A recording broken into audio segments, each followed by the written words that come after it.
Hey, this is our third race recap video of 2013. Before I get into the race recap, I want to let everybody know how much fun we had making our Harlem Shake video. I know Jason and his team had a great time doing their video. The cool thing about a Harlem Shake video is that they're unique in themselves. You're supposed to be original, come up with some cool stuff. And we were able to take advantage of an airplane and a hangar, and all of our friends and family were able to be involved. And I think it was cool that me and Jason both did different videos that were unique in themselves.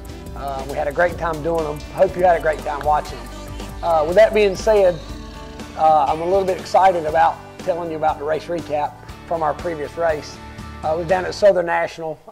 Of course, if you follow our videos and follow my racing team, you know that we won the race at Southern National the end of last year, the last race of the year. So we were pretty excited about going back there for the tour this year. Another good thing is that we go back there, I think, in September for another tour race. So we took our new car, the one that we had at Caraway, that was pretty good for us. We didn't have enough time to get the adjustments made to it that we needed to make, and then of course ultimately had engine problems and broke a rod. It wasn't anything anybody did wrong. It was just basically a part failure. You know, I can honestly say, you know, even though as bad as it was to have a motor problem, that's the first motor problem that we've had, major motor problem that we've had since we started running the Ford engine. So hopefully we've got all that behind us. Touching on the motor subject, I wanted to mention and say thank you to Dick Barney. Dick owns the legendary red number 14 that has run up north. As long as I can remember, since I was a kid, I can remember seeing that car on the racetrack. I guess anybody and everybody has drove for Dick. But basically, the week before Kenley, before Southern National, they were trying to get my stadium motor put together. They were going to refresh my stadium motor for us for Bowman Gray, and they were just having to do a rush job because we only had 2 motors at the time, and of course the one that broke a rod was destroyed. So I guess about Wednesday afternoon leading up to the Saturday night race at Southern National, Dick called George Gable, who was my motor man, and said, look, you know, I've got this Roush Yates Ford up here that you built, that George had built when he was at Roush Yates. And he said, I want to sell this motor. He said, but if you guys want to come get it and you want to borrow it and put it in your car this weekend and run it, if it helps you in your situation, then you can come get it. So me and Ben Gable jumped in the truck Thursday morning about 5:30 in the morning and drove all the way to New Jersey and all the way home, and got home about 12:30 Friday morning. Worked all day Friday getting the motor in and getting it all hooked up, got the car set up, and headed off to Southern National Friday night. We had to be there early Saturday morning. When practice came around, we didn't really have, the tires that we had to practice on were junk, but the car was still pretty stable. And I think that that's one of the things that we're seeing, that I'm seeing personally with this new car, is that I can actually hustle the car and the car stays with me. And a lot of that is due to the fact of some of the things that we found with R&D over the last year and a half. You know, I can honestly say that you know, I can thank Jason's team somewhat for that, because this car is basically identical to Jason's car. So Jason had a year of R&D work with his new car. So when we built this new car, we knew we were going to be pushed for time. So basically what I did is I got measurements off of his car to translate over to this car. You know, like I said a while ago, we still had to do some tweaking and some fine tuning, you know, some of that because of our different driving styles. But anyway, we got to Kenley, we went out to practice, we put a new set of tires on. I never really tried to hustle the car to try to make speed, because our problem in the past, in the last couple of years, has been going for a long period of time. So that's kind of what we focused on. I don't know that we changed anything on the car. Anything that we moved, we put it right back. When qualifying came around, I didn't really, what I told the guys, the lingo that I used was I didn't burn it down. I didn't really try to go all out in qualifying, because tire management was so important there that I didn't want to abuse the tires too much when we qualified. That being said, I qualified third. I think Ryan Priest was on the pole, Brunhoser was second, I was third, and Tim Brown was fourth. As the race got started, Tim Brown got in front of me, and you know, in my mind and you know, feeling the car in my butt and in my hands, it almost felt too good to be true. The car was so good that I was waiting for the car to give up at any time, and the car never gave up. It just stayed there for me. It stayed consistent, I passed Tim Brown, I passed Georgie, and then right before the halfway break, I was trying to make a move on Ryan Priest, and then the caution come out for the halfway break.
Kinley was a little bit different than what we've done in the past.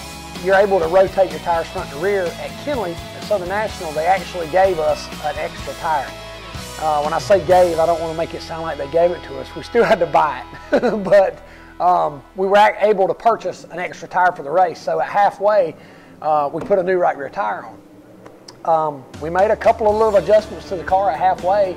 And I think at lap 80, I took the lead and held the lead for the rest of the way and ended up getting our first tour win of 2013 and also our first win in 2 years since the last race of 2010.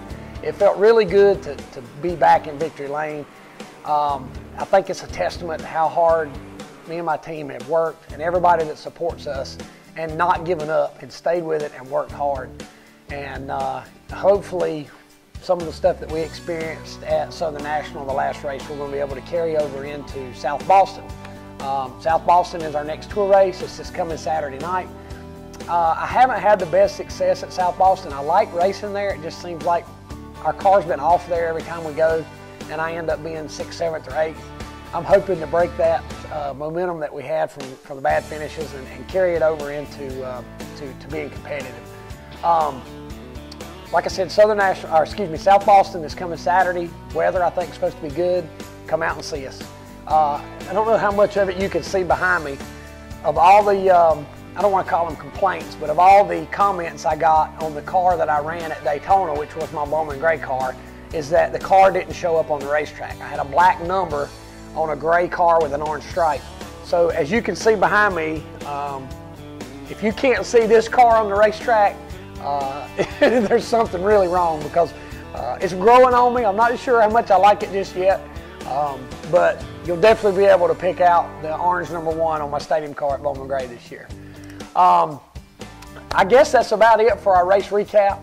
Thank you to everybody who has stuck with us and supported us over the last 2 years, especially my sponsors, Citrus Safe Barbecue Grill Cleaner, Adams Towing, Budget Sales and Leasing, Roy Trantham, Mark Moorfield, all of my contingency sponsors, RE Radios, Pro System Brake, Brown & Miller.